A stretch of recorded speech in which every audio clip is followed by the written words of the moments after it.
Yeah, it really just does not have the same ring to it.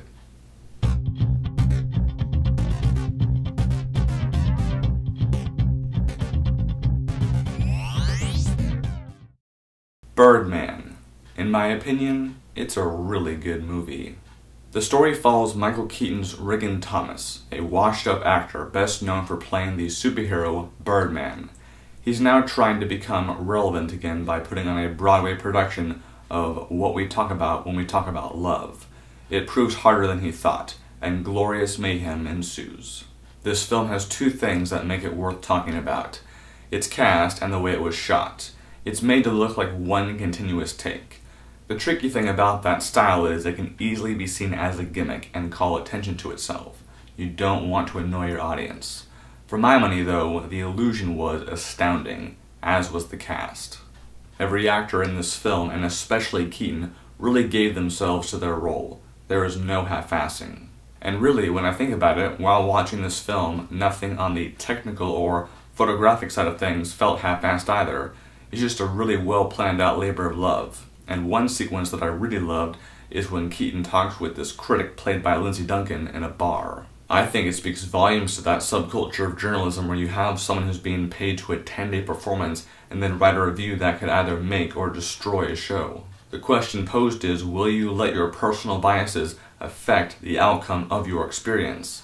You may hate an actor or director for whatever reason, but will you give them a fair viewing when it comes to their art? Oftentimes a very angry person can create something really beautiful. You just gotta give them the time of day. Where I think the film could have improved is Keaton's powers, the pacing, and Birdman's backstory. Throughout the film we hear Birdman's voice inside Keaton's head, telling him what to do. For the character, I think this worked well. It was never irritating, this voiceover.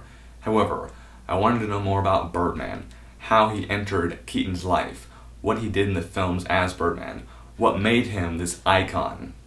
In this film, just based on what we're given, all I know is that there were 3 films and then he called it quits. That's it.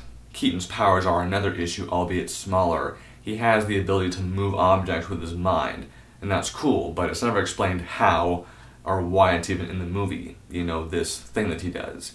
Some context for that would have been really great.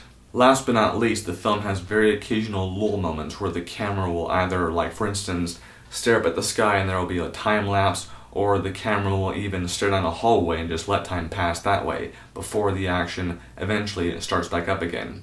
Now, why this approach was taken, I do not know, but for me it just really slowed the film down, and I wish a more inventive approach to time passing had been utilized. Overall though, Birdman is a film that inspired me, and while it may not be in the cinema, I do plan to watch it again.